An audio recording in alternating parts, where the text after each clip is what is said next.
कमलाकुचूचुक कुङ्कुमतो नियतारुणितातुलनीलतनो कमलायतलोचन लोकपते विजयी भव वेङ्कटशैलपते सचतुर्मुख षण्मुख पञ्चमुखि प्रमुखाखिल दैवतमौलिमणे शरणागत वत्सल सारनिधे परिपालय मां वृषशैलपते अतिवेलतया तव दुर्विषहैरनुवेलकृतैरपराधशतैः भरितं त्वरितं वृषशैलपते परया कृपया परिपाहि हरे अधिवेङ्कटशैलमुदारमतेर्जनताभिमताधिकदानरतात्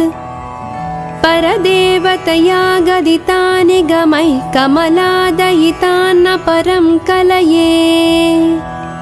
कलवेणुरवावस गोपवधू शतकोटिवृतात् स्मरकोटिसमात्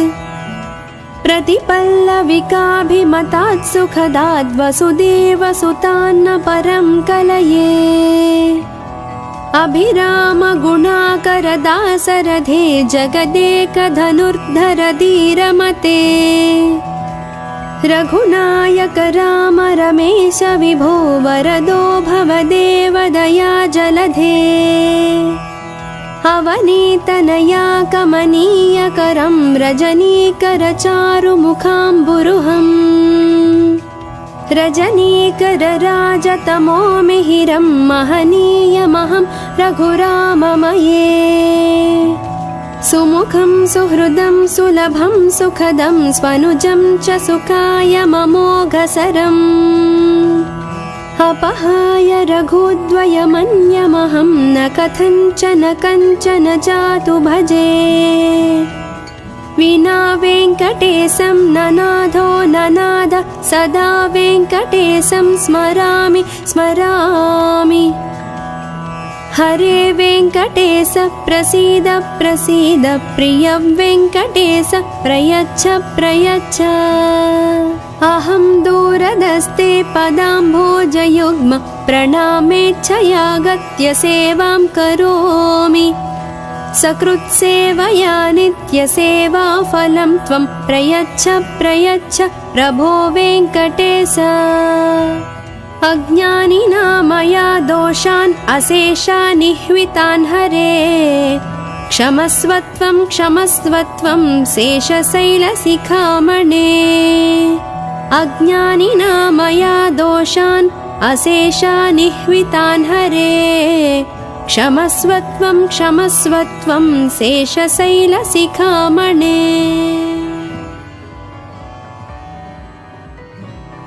कमलाकुचूचुक कुङ्कुमतो नियतारुणितातुलनीलतनो कमलायतलोचन लोकपते विजयी भव वेङ्कटशैलपते सचतुर्मुख षण्मुख पञ्चमुखि प्रमुखाखिल दैवतमौलिमणे शरणागत वत्सल सारनिधे परिपालय मां वृषशैलपते अतिवेलतया तव दुर्विषहैरनुवेलकृतैरपराधशतैः भरितं त्वरितं वृषशैलपते परया कृपया परिपाहि हरे अधिवेङ्कटशैलमुदारमतेर्जनताभिमताधिकदानरतात् परदेवतया गदितानि गमैः कमलादयितान्न परं कलये कलवेणुरवावस गोपवधू शतकोटिवृतात् स्मरकोटिसमात् प्रतिपल्लविकाभिमतात् सुखदाद् वसुदेवसुतान्न परं कलये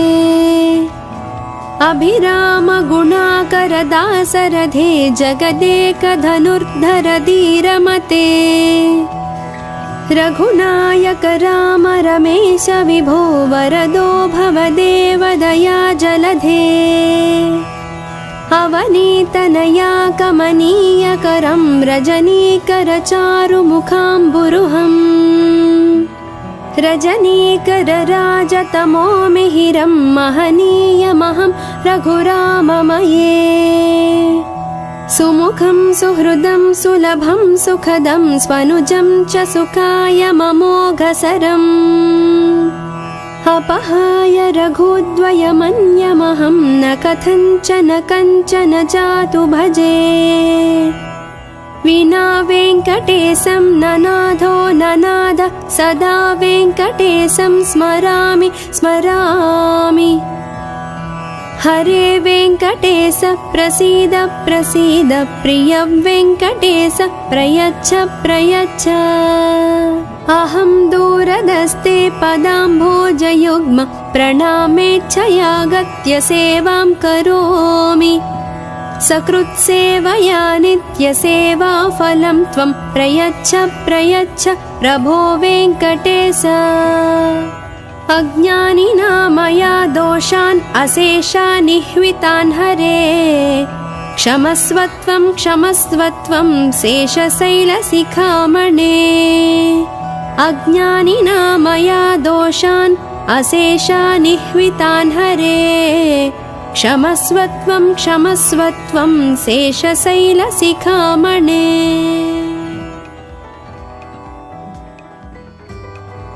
कमलाकुचूचुककुङ्कुमतो नियतारुणितातुलनीलतनो कमलायतलोचनलोकपते विजयी भव वेङ्कटशैलपते सचतुर्मुख षण्मुख पञ्चमुखि प्रमुखाखिलदैवतमौलिमणे शरणागतवत्सलसारनिधे परिपालय मां वृषशैलपते अतिवेलतया तव दुर्विषहैरनुवेलकृतैरपराधशतैः भरितं त्वरितं वृषशैलपते परया कृपया परिपाहि हरे अधिवेङ्कटशैलमुदारमतेर्जनताभिमताधिकदानरतात् परदेवतया गदितानि गमैः कमलादयितान्न परं कलये कलवेणुरवावस गोपवधू शतकोटिवृतात् स्मरकोटिसमात् प्रतिपल्लविकाभिमतात् सुखदाद् वसुदेवसुतान्न परं कलये अभिराम गुणाकरदासरथे जगदेकधनुर्धर धीरमते रघुनायक राम रमेश विभो वरदो भवदेव दया जलधे अवनीतनया कमनीयकरं रजनीकरचारुमुखाम्बुरुहम् रजनीकरराजतमो मिहिरं महनीयमहं रघुराममये सुमुखं सुहृदं सुलभं सुखदं स्वनुजं च सुखाय ममोघसरम् अपहाय रघुद्वयमन्यमहं न कथञ्चन कञ्चन जातु भजे विना वेङ्कटेशं ननाथो ननाद सदा वेङ्कटेशं स्मरामि स्मरामि हरे वेङ्कटेश प्रसीद प्रसीद प्रिय वेङ्कटेश प्रयच्छ प्रयच्छ अहं दूरदस्ते पदाम्भोजयुग्म प्रणामेच्छयागत्य सेवां करोमि सकृत्सेवया नित्यसेवाफलं त्वं प्रयच्छ प्रयच्छ प्रभो वेङ्कटेश अज्ञानिना मया दोषान् अशेषान् निह्वितान् हरे क्षमस्वत्वं क्षमस्वत्वं शेषशैलशिखामणे अज्ञानिना मया दोषान् अशेषान् निह्वितान् हरे क्षमस्वत्वं क्षमस्वत्वं शेषशैलशिखामणे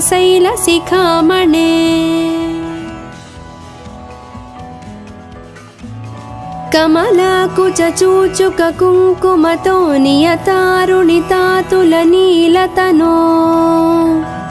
कमलायतलोचनलोकपते विजयी भव वेङ्कटशैलपते स चतुर्मुख षण्मुख पञ्चमुखी प्रमुखाखिलदैवतमौलिमणे शरणागतवत्सलसारनिधे परिपालय मां वृषशैलपते अतिवेलतया तव दुर्विषहैरनुवेलकृतैरपराधशतैः भरितं त्वरितं वृषशैलपते परया कृपया परिपाहि हरे अधिवेङ्कटशैलमुदारमतेर्जनताभिमताधिकदानरतात् परदेवतया गदितानि गमैः कमलादयितान्न परं कलये कलवेणुरवावस गोपवधू शतकोटिवृतात् स्मरकोटिसमात् प्रतिपल्लविकाभिमतात् सुखदात् वसुदेवसुतान्न परं कलये अभिरामगुणाकरदासरथे जगदेकधनुर्धर धीरमते रघुनायक राम रमेश विभो वरदो भवदेवदया जलधे अवनीतनया कमनीयकरं रजनीकरचारुमुखाम्बुरुहम् रजनीकरराजतमो मिहिरं महनीयमहं रघुराममये सुमुखं सुहृदं सुलभं सुखदं स्वनुजं च सुखायममोघसरम् अपहाय रघुद्वयमन्यमहं न कथञ्चन कञ्चन जातु भजे विना वेङ्कटेशं ननाथो ननाथ सदा वेङ्कटेशं स्मरामि स्मरामि हरे वेङ्कटेश प्रसीद प्रसीद प्रिय वेङ्कटेश प्रयच्छ प्रयच्छ अहं दूरदस्ते पदाम्भोजयुग्म प्रणामेच्छयागत्य सेवां करोमि सकृत्सेवया नित्यसेवाफलं त्वं प्रयच्छ प्रयच्छ प्रभो वेङ्कटेश अज्ञानिना मया दोषान् अशेषान् निह्वितान् हरे क्षमस्वत्वं क्षमस्वत्वं शेषशैलशिखामणे अज्ञानिना मया दोषान् अशेषान् निह्वितान् हरे क्षमस्वत्वं क्षमस्वत्वं शेषशैलशिखामणे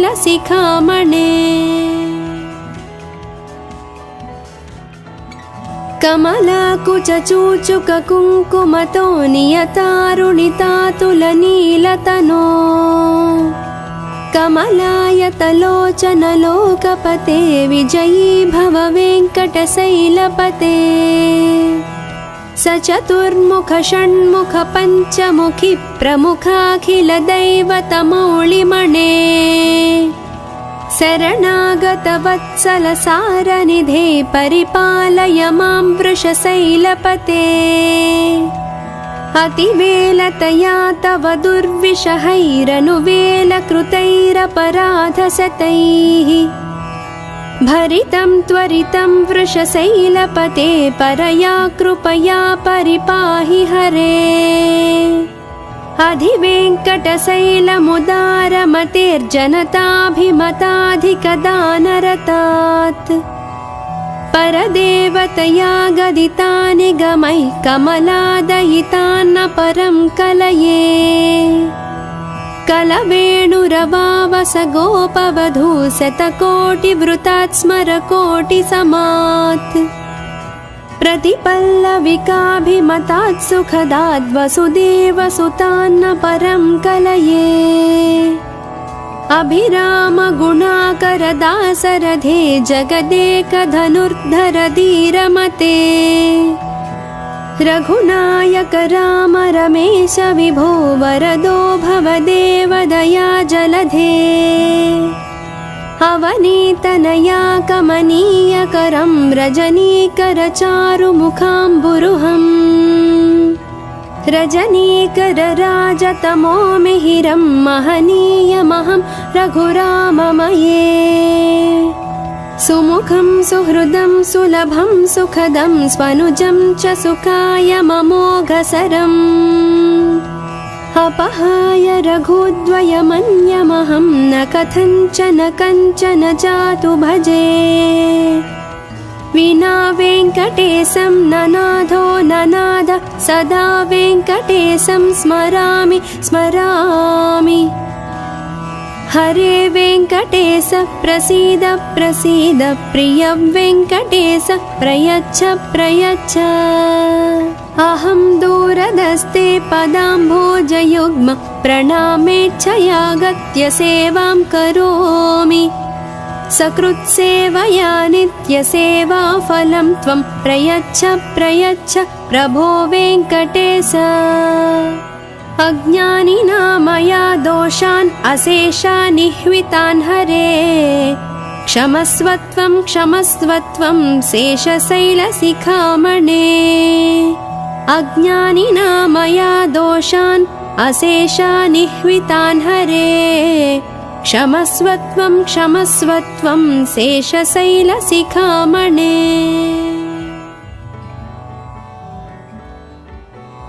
कमलाकुचूचुककुङ्कुमतो नियतारुणितातुलनीलतनो कमलायतलोचनलोकपते विजयी भव वेङ्कटशैलपते स चतुर्मुख षण्मुख पञ्चमुखी प्रमुखाखिलदैवतमौलिमणे शरणागतवत्सलसारनिधे परिपालय मां वृषशैलपते अतिवेलतया तव दुर्विषहैरनुवेलकृतैरपराधशतैः भरितं त्वरितं वृषशैलपते परया कृपया परिपाहि हरे अधिवेङ्कटशैलमुदारमतेर्जनताभिमताधिकदानरतात् परदेवतया गदितानि गमैः कमलादयितान्न परं कलये कलवेणुरवावस गोपवधू शतकोटिवृतात् स्मरकोटिसमात् प्रतिपल्लविकाभिमतात् सुखदाद् वसुदेवसुतान्न परं कलये अभिरामगुणाकरदासरथे जगदेकधनुर्धर धीरमते रघुनायक राम रमेश विभो वरदो भवदेवदया जलधे अवनीतनया कमनीयकरं रजनीकरचारुमुखाम्बुरुहम् रजनीकरराजतमो मिहिरं महनीयमहं रघुराममये सुमुखं सुहृदं सुलभं सुखदं स्वनुजं च सुखायममोघसरम् अपहाय रघुद्वयमन्यमहं न कथञ्चन कञ्चन जातु भजे विना वेङ्कटेशं ननाथो ननाद सदा वेङ्कटेशं स्मरामि स्मरामि हरे वेङ्कटेश प्रसीद प्रसीद प्रिय वेङ्कटेश प्रयच्छ प्रयच्छ अहं दूरदस्ते पदाम्भोजयुग्म प्रणामेच्छयागत्य सेवां करोमि सकृत्सेवया नित्यसेवाफलं त्वं प्रयच्छ प्रयच्छ प्रभो वेङ्कटेश अज्ञानिना मया दोषान् अशेषानिह्वितान् हरे क्षमस्वत्वं क्षमस्वत्वं शेषशैलशिखामणे अज्ञानिना मया दोषान् अशेषानिह्वितान् हरे क्षमस्वत्वं क्षमस्वत्वं शेषशैलशिखामणे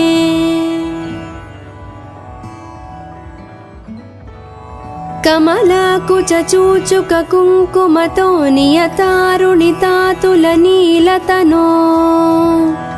कमलायतलोचनलोकपते विजयी भव वेङ्कटशैलपते स चतुर्मुख षण्मुख पञ्चमुखि प्रमुखाखिलदैवतमौळिमणे शरणागतवत्सलसारनिधे परिपालय मां वृषशैलपते अतिवेलतया तव दुर्विषहैरनुवेलकृतैरपराधशतैः भरितं त्वरितं वृषशैलपते परया कृपया परिपाहि हरे अधिवेङ्कटशैलमुदारमतेर्जनताभिमताधिकदानरतात् परदेवतया गदितानि गमैः कमलादयितान्न परं कलये कलवेणुरवावस गोपवधू शतकोटिवृतात् स्मरकोटिसमात् प्रतिपल्लविकाभिमतात् सुखदाद् वसुदेवसुतान्न परं कलये अभिराम गुणाकरदासरथे जगदेकधनुर्धर धीरमते रघुनायक राम रमेश विभो वरदो भवदेव दया जलधे अवनीतनया कमनीयकरं रजनीकरचारुमुखाम्बुरुहम् रजनीकरराजतमो मिहिरं महनीयमहं रघुराममये सुमुखं सुहृदं सुलभं सुखदं स्वनुजं च सुखायममोघसरम् अपहाय रघुद्वयमन्यमहं न कथञ्चन कञ्चन जातु भजे विना वेङ्कटेशं ननाथो ननाद सदा वेङ्कटेशं स्मरामि स्मरामि हरे वेङ्कटेश प्रसीद प्रसीद प्रिय वेङ्कटेश प्रयच्छ प्रयच्छ अहं दूरदस्ते पदाम्भोजयुग्म प्रणामेच्छयागत्य सेवां करोमि सकृत्सेवया नित्यसेवाफलं त्वं प्रयच्छ प्रयच्छ प्रभो वेङ्कटेश अज्ञानिना मया दोषान् अशेषानिह्वितान् हरे क्षमस्वत्वं क्षमस्वत्वं शेषशैलशिखामणे अज्ञानिना मया दोषान् अशेषानिह्वितान् हरे क्षमस्वत्वं क्षमस्वत्वं शेषशैलशिखामणे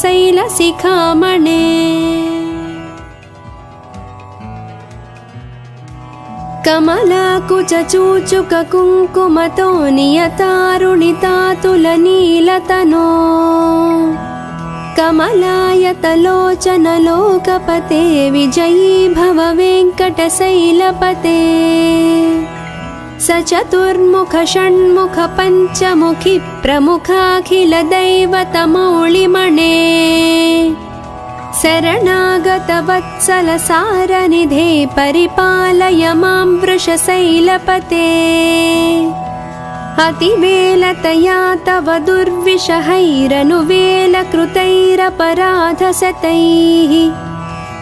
भरितं त्वरितं वृषशैलपते परया कृपया परिपाहि हरे अधिवेङ्कटशैलमुदारमतेर्जनताभिमताधिकदानरतात् परदेवतया गदितानि गमैः कमलादयितान्न परं कलये कलवेणुरवावस गोपवधू शतकोटिवृतात् स्मरकोटिसमात् प्रतिपल्लविकाभिमतात् सुखदाद् वसुदेवसुतान्न परं कलये अभिराम गुणाकरदासरथे जगदेकधनुर्धर धीरमते रघुनायक राम रमेश विभो वरदो भवदेव दया जलधे अवनीतनया कमनीयकरं रजनीकरचारुमुखाम्बुरुहम् रजनीकरराजतमो मिहिरं महनीयमहं रघुराममये सुमुखं सुहृदं सुलभं सुखदं स्वनुजं च सुखायममोघसरम् अपहाय रघुद्वयमन्यमहं न कथञ्चन कञ्चन जातु भजे विना वेङ्कटेशं ननाथो ननाद सदा वेङ्कटेशं स्मरामि स्मरामि हरे वेङ्कटेश प्रसीद प्रसीद प्रिय वेङ्कटेश प्रयच्छ प्रयच्छ अहं दूरदस्ते पदाम्भोजयुग्म प्रणामेच्छयागत्य सेवां करोमि सकृत्सेवया नित्यसेवाफलं त्वं प्रयच्छ प्रयच्छ प्रभो वेङ्कटेश अज्ञानिना मया दोषान् अशेषानिह्वितान् हरे क्षमस्वत्वं क्षमस्वत्वं शेषशैलशिखामणे अज्ञानिना मया दोषान् अशेषानिह्वितान् हरे क्षमस्वत्वं क्षमस्वत्वं शेषशैलशिखामणे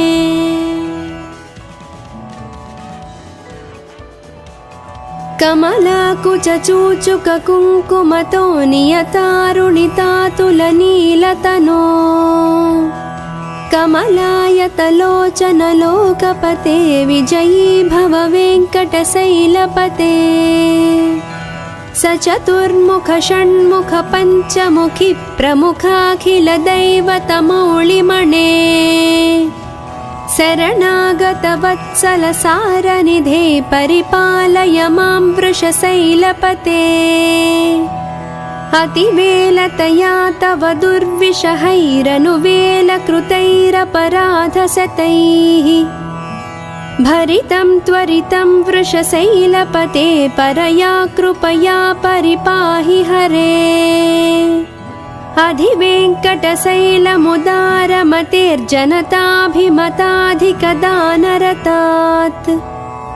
परदेवतया गदितानि गमैः कमलादयितान्न परं कलये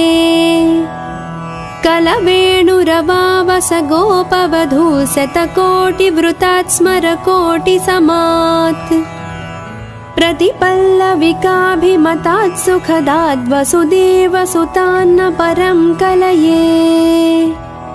अभिराम गुणाकरदासरथे जगदेकधनुर्धर धीरमते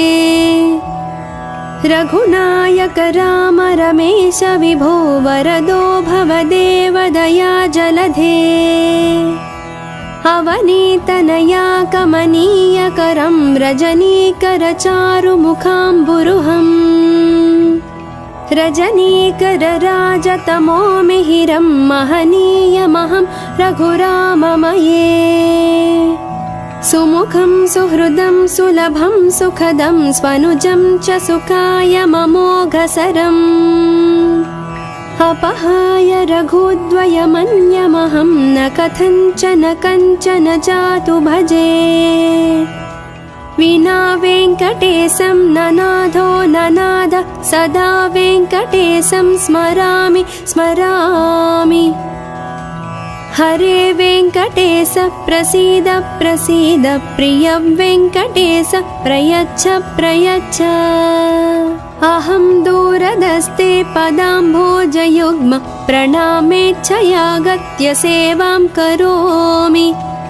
सकृत्सेवया नित्यसेवाफलं त्वं प्रयच्छ प्रयच्छ प्रभो वेङ्कटेश अज्ञानिना मया दोषान् अशेषानिह्वितान् हरे क्षमस्वत्वं क्षमस्वत्वं शेषशैलशिखामणे अज्ञानिना मया दोषान् अशेषानिह्वितान् हरे क्षमस्वत्वं क्षमस्वत्वं शेषशैलशिखामणे।